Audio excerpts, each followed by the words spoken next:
Hi everyone, I'm Lindsay, 21, female, and I need some suggestions. So let's rewind a bit to where it all started. My parents, mom, Marge, 46, female, dad, Sebastian, 48, male, were like the typical 80s couple. He was the laid-back guy who loved his music, and she was the go-getter who worked hard and wanted everything done yesterday. They met in college, fell in love, and before long, they had me. I was their first kid, and as far back as I can remember, there was always this kind of simmering tension between them. Dad was the kind of guy who had big dreams and aspirations, but was also prone to bouts of anxiety and depression. He was always a bit of a daydreamer, and while that's great in theory, it often left him feeling overwhelmed when things didn't go according to plan.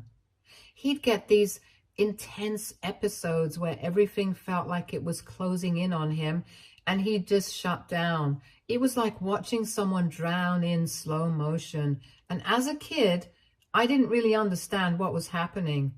Mom, on the other hand, was a whirlwind of energy. She was ambitious, driven, and had this almost unrelenting need for control. She was a natural organizer and wanted everything to be perfect. And that included our family life. Her patience for Dad's struggles was, let's say, pretty limited. Instead of offering support, she'd often make snide comments about how Dad was lazy or unmotivated, which obviously didn't help his mental health at all. I remember one time she said in front of me, if he spent as much time actually doing something as he does worrying about it, we'd probably have a yacht by now. It was awkward because I could see how much Dad was trying to keep it together. He'd put on this brave face, but you could tell he was hurting. And Mom's remarks, though maybe not meant to be cruel, felt like she was just pushing him further down. I guess in her defense, she had her own pressures and expectations, and she didn't know how to deal with Dad's issues in a constructive way. As a kid, I always felt like I was walking on eggshells around Mom. She had this critical streak that made me second guess myself all the time. I'd bring home a report card with mostly A's and a single B, and she'd zero in on the B, saying things like, well, you could have done better if you actually tried. It wasn't that she didn't care. She did. But her way of showing it was often through criticism rather than encouragement. I think she thought she was motivating me, but it just ended up making me feel inadequate. So growing up, I got this mixed message from both parents. Dad was this loving guy who could be incredibly supportive, but when he was down, he was really down. And Mom was always there pushing me to do better, but never quite satisfied. It felt like no matter how hard I tried, I could never quite meet her expectations. The tension at home grew over the years and the cracks in their relationship became more visible. Dad's mental health issues were always there, but they seemed to worsen as time went on. Mom's frustration with him only added to his stress, and it seemed like a vicious cycle. She would have these outbursts, and Dad would retreat further into his shell. Their arguments would get pretty intense, and I'd often find myself caught in the middle trying to mediate or just stay out of the way. Eventually, things came to a head. I was about 14 when they finally decided to separate. I remember the day clearly. There was this huge fight that started with something small, like who was supposed to take out the trash, and it escalated into a full-blown screaming match. The house was tense, and I could feel the energy shift after that. Mom sat me down and told me that they were getting a divorce. It was surreal. I'd heard them argue before, but hearing that they were separating felt like the ground had shifted beneath my feet. Mom's reasons were always about Dad's inability to cope with life and how his mental health issues were just too much for her to handle. Dad was devastated. He tried to put on a brave face, but it was clear how much it was hurting him. I tried to stay neutral, but I couldn't help but feel a mix of anger and sadness. I was angry at Mom for her harshness and at Dad for not being able to fix things, but mostly I felt lost. The separation wasn't easy. Mom moved out and found a new place, and Dad stayed in the house, which was both familiar and strangely empty without her. We did the whole back and forth thing for a while, which was emotionally draining. I'd spend weekends with Mom and the rest of the time with Dad. It felt like my world was split in two, and neither side felt like home anymore.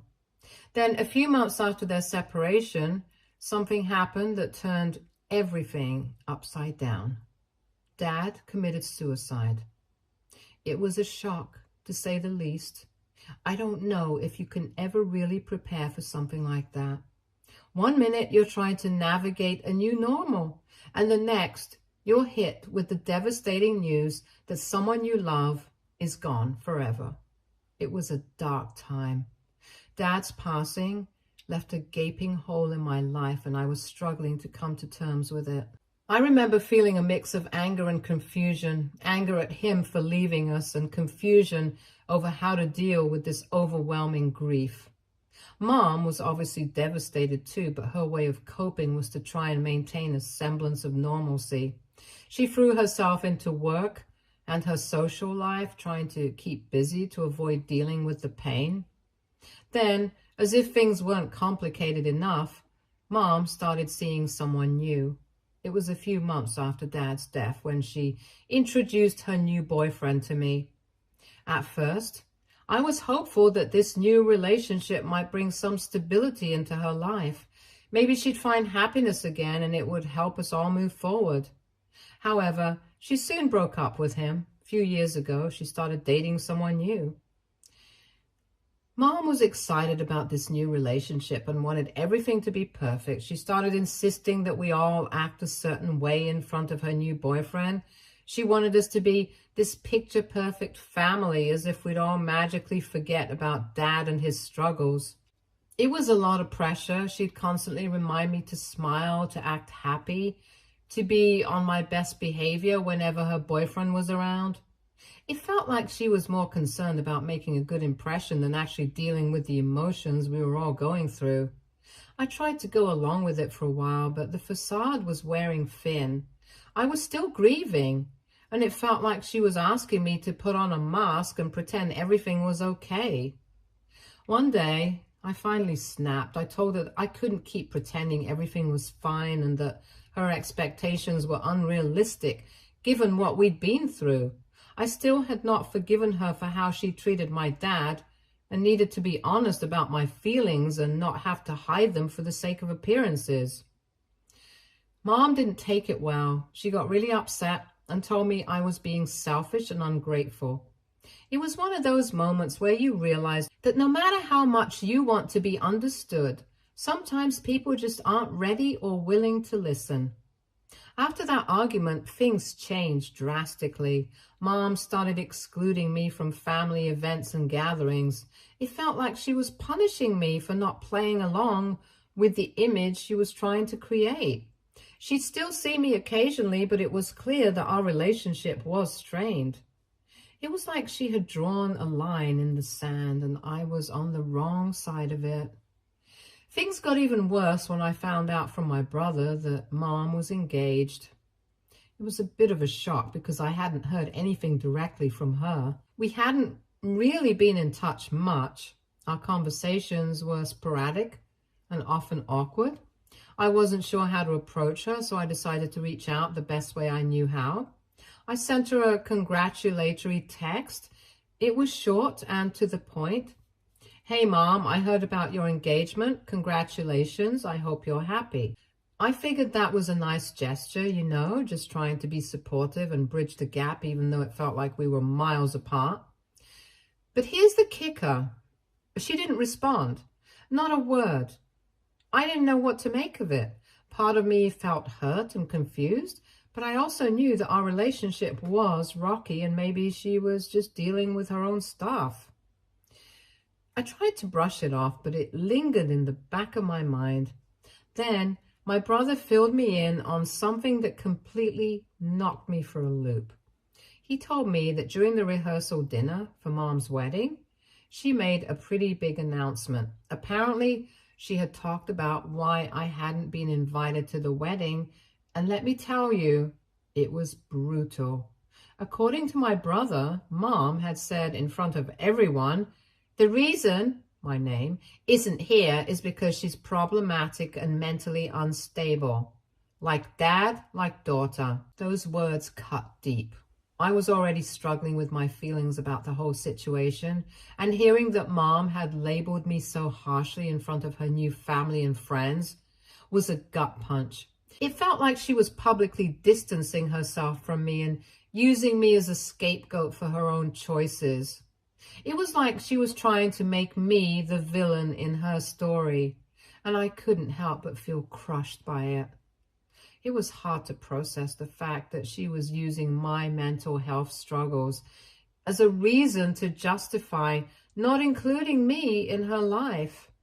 It was like everything I had been through and the pain I had felt was being used against me. I felt invalidated, and less important, like my own struggles were being twisted to make her look better or to fit a narrative she was trying to create. And that's when I started hatching a plan. I'd always been a bit of a hothead when it came to dealing with my emotions, and in my mind, this was a chance to make a statement. I knew it wasn't healthy or productive, but at that moment, it felt like the only way to make myself heard. My idea was to show up at Mom's wedding reception and make a dramatic statement. Here's the thing. I had access to something that might make an impact. After Dad died, I'd been going through his old things, trying to sort through his belongings and find some sense of connection. Among his stuff, I found a collection of diaries, and there weren't just random scribbles. They were detailed accounts of his life, his thoughts and his struggles. I read through them, and it was eye-opening. Dad had written extensively about how Mom treated him poorly throughout their marriage, how she was critical and dismissive, and how it had affected him deeply. There were hundreds of pages detailing his emotional pain and the difficulties he faced. I wasn't sure what to do with these diaries at first. Part of me wanted to keep them as a way to remember Dad and honor his memory. But as I read through them and saw just how much he had endured, I felt this surge of anger. It seemed like an injustice that Mom was moving on so quickly and seemingly without any acknowledgement of the damage she had caused. I thought that maybe sharing some of Dad's own words might shed light on the reality of their relationship and make people see a different side of the story. So I made the decision I was going to crash Mom's wedding reception and make a statement. I knew it was drastic, but I felt like I needed to do something to be heard. I wanted to confront the public facade she had built and let people see what was really going on behind closed doors. The day of the wedding arrived, and I showed up at the venue. It was surreal walking into the reception hall, knowing that I was about to stir things up. I could see Mom and her new husband greeting guests, and everything looked like a scene straight out of a fairy tale. The decorations were beautiful, and everyone seemed to be having a great time. But for me, it was all just a mask for what I was about to reveal. I found a moment when there was a lull in the festivities. I waited until people were gathered around and the mood was a bit relaxed. Then I grabbed the microphone. My heart was pounding in my chest, but I was determined. I cleared my throat and said, "Excuse me, everyone. I know this is a joyous occasion, but I need to say a few words." The room fell silent and I could feel the eyes on me. I took a deep breath and began reading excerpts from Dad's diaries. I chose parts where he talked about his struggles with Mom's behavior and how he felt belittled and emotionally drained. I read about the harsh words she used, the demands she placed on him, and the deep emotional toll it had taken. It was about showing the reality behind their marriage. As I read, I could see the shock on people's faces. Some looked uncomfortable. Others were visibly upset. Mom's face was a mixture of disbelief and anger. Her new husband looked bewildered, and I could see him trying to process what was happening. The room's atmosphere shifted from celebratory to tense and heavy. Mom eventually came up to the microphone and tried to stop me, but I wasn't done. I felt like I needed to finish what I started. I kept reading, trying to convey the depth of Dad's pain and how it had affected our family. I wanted people to understand that there was more to the story than what Mom had presented. After I finally finished, I handed the microphone back and walked out. I didn't stick around to see the aftermath. I knew I'd stirred up a lot of emotions, and I didn't want to be there for the fallout. I just needed to get away and process everything. In the days following, I was flooded with messages and calls. Some were from people who were sympathetic. Others were from people who were angry or confused. Mom didn't reach out to me directly, but I heard through my brother and some mutual acquaintances that she was furious. She felt like I had completely disrespected her special day, and she was also deeply hurt by the public exposure of her past behavior. However, things were far from done. After the whole fiasco at Mom's wedding reception, I was mentally and emotionally drained. I felt like I'd made a mess of things, and I needed some space to figure out what to do next. So I decided to block Mom's number and her social media accounts. I figured that if she needed to reach me, she'd find a way, but for now, I couldn't handle any more drama.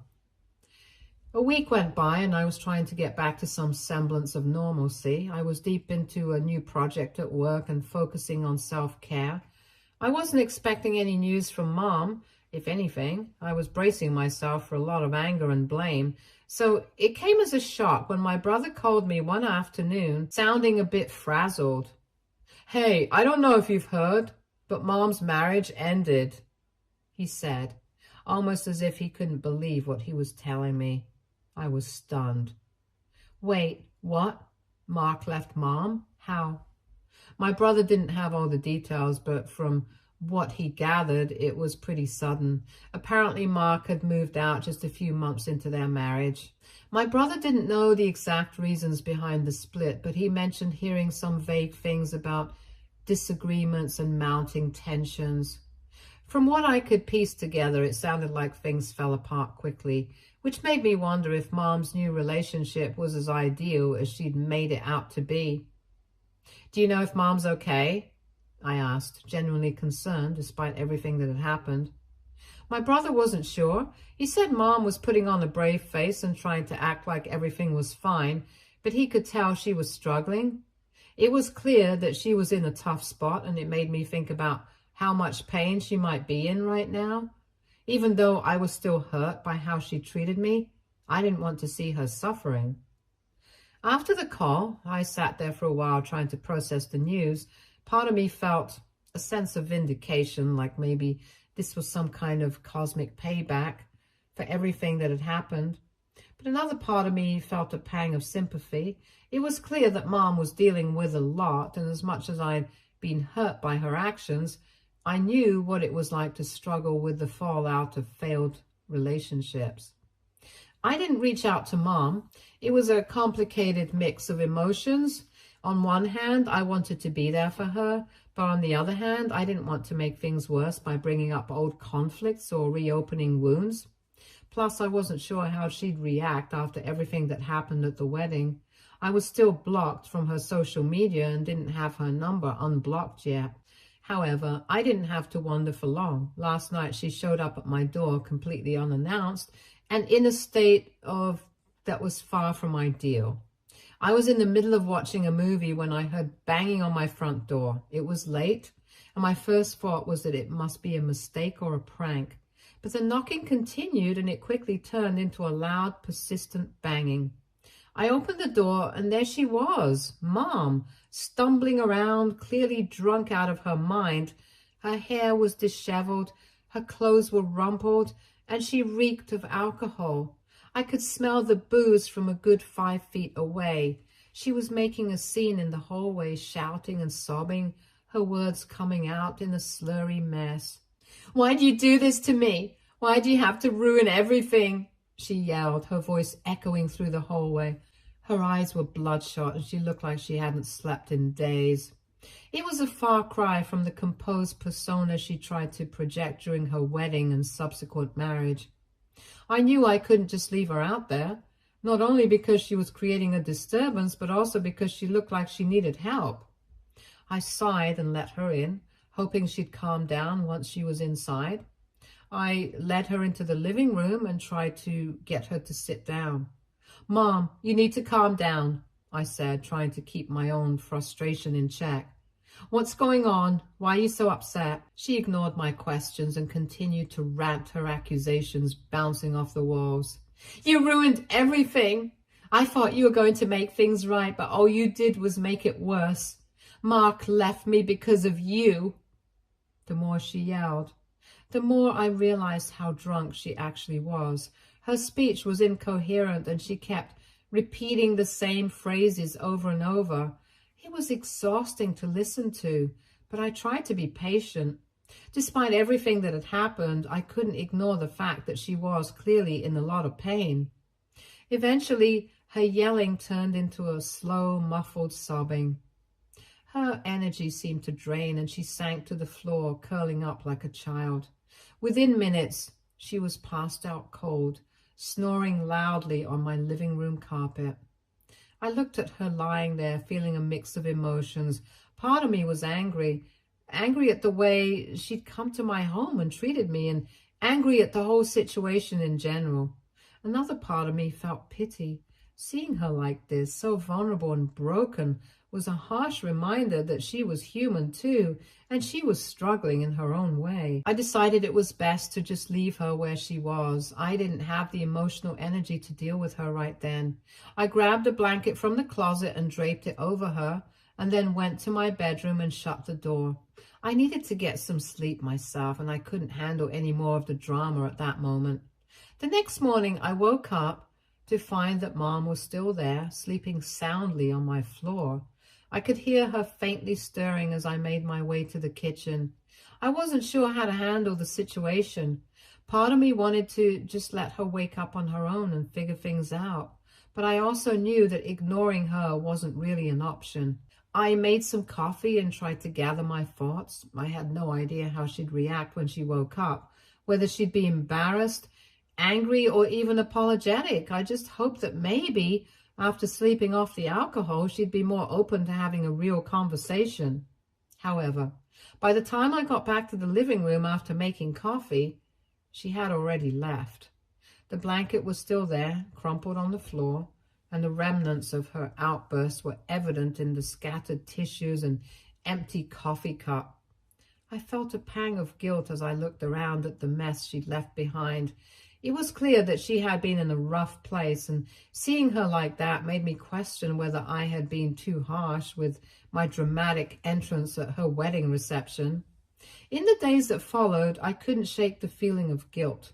I replayed the scene at the reception over and over in my head, questioning if I had crossed a line. Was it really fair of me to expose her personal struggles in such a public way? Sure, I felt she needed to understand the impact of her actions, but was there a better way to handle it?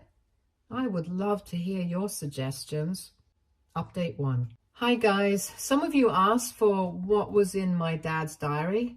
I'm not going to share everything, but here are a few excerpts. Here's what he wrote on March 12, 2005. She told me again that I'm weak and useless. She said she regrets ever marrying me. I don't know how much longer I can take this. June 18, 2007. She laughed at me when I told her about my anxiety attack. She said I'm just looking for attention. I feel so alone. And here's one from December 24, 2008. Christmas is supposed to be a happy time, but all she does is criticize me. She said I'm ruining the holidays for everyone. I just want to disappear. Reading these always breaks my heart. I hope that any one of you who is dealing with the same thing finds the strength to be better. Update 2. Hi guys, as per your suggestions, I did try reaching out to my mom, but she hasn't responded. It's been a few weeks since I sent her that letter and I haven't heard a peep from her. I guess I shouldn't be too surprised given how things went down. I figured she might need some time and space. However, I did get some insight into what happened between my mom and Mark from my brother, and it's definitely adding another layer to this already complicated situation. So my brother filled me in on some of the details about why Mark left mom so abruptly. Apparently, Mark has a younger brother who has been battling depression for quite some time. It's a tough situation, and it's clear that Mark's family has had their share of struggles. According to my brother, just a couple of days after the wedding, Mark's brother somehow found out that mom had been bad-mouthing him and making fun of his depression. Yeah, you heard that right. My mom apparently had a pretty cruel side that I hadn't seen before. Mark's brother had been struggling with his own mental health issues, and the fact that mom was making fun of him behind his back was a big deal. It wasn't just idle gossip. She was apparently really harsh and dismissive about his struggles, which is obviously a big red flag for anyone who's sensitive about mental health. When my brother told me this, I felt a mix of shock and understanding. On one hand, it was appalling to hear that my mom could be so callous about something as serious as someone's mental health. On the other hand, it also kind of made sense why Mark would be so quick to end the marriage. If he found out that his new wife was being disrespectful and hurtful towards his own family, it's not exactly something you'd want to ignore. I was trying to make sense of all this when my brother suggested that we should try to find out more about Mark's brother and maybe reach out to him. He mentioned that it might be worth understanding how he was doing and if there was any way to make amends or at least offer an apology on mom's behalf. It felt like a long shot, but I agreed that it might be a good idea to try and mend some of the bridges that had been burned. We managed to track down Mark's brother through some mutual connections, and after some careful consideration, I decided to reach out. I wanted to approach the situation delicately, knowing that he had every right to be angry and hurt. I sent him a message explaining who I was and acknowledging that I was aware of the situation. I apologized for what Mom had said and done, even though I wasn't directly responsible. I also expressed my hope that he was getting the support he needed and that I genuinely wished him well. To my surprise, he responded. He was understandably cautious, but appreciated the gesture. We had a few exchanges where he explained a bit more about how he was coping and how he had felt hurt by Mom's comments. He also mentioned that he was in therapy and working on his mental health, which was a relief to hear. It was a small step towards making things right, and while I knew it wouldn't fix everything, it felt like a start. Update 3. Hi everyone. I know it's only been a few days since my last update, but things have taken more twists and turns, so here's the latest. My brother has been trying really hard to reach out to Mom, hoping to patch things up or at least get some clarity on where things stand. Unfortunately, things haven't gone as smoothly as we'd hoped. A few days ago, my brother decided to make another attempt to see Mom. He thought maybe some time had passed and she might be more open to talking things through. He showed up at her place hoping to have a calm conversation and maybe start rebuilding some bridges. But when he arrived, she refused to even let him in. She slammed the door in his face, and from what he described, it was pretty harsh. It felt like a punch in the gut, especially since he was only trying to be there for her and figure out a way forward. That wasn't the end of it, though. A couple of days later, my brother tried to check in again, thinking that maybe things had cooled down a bit.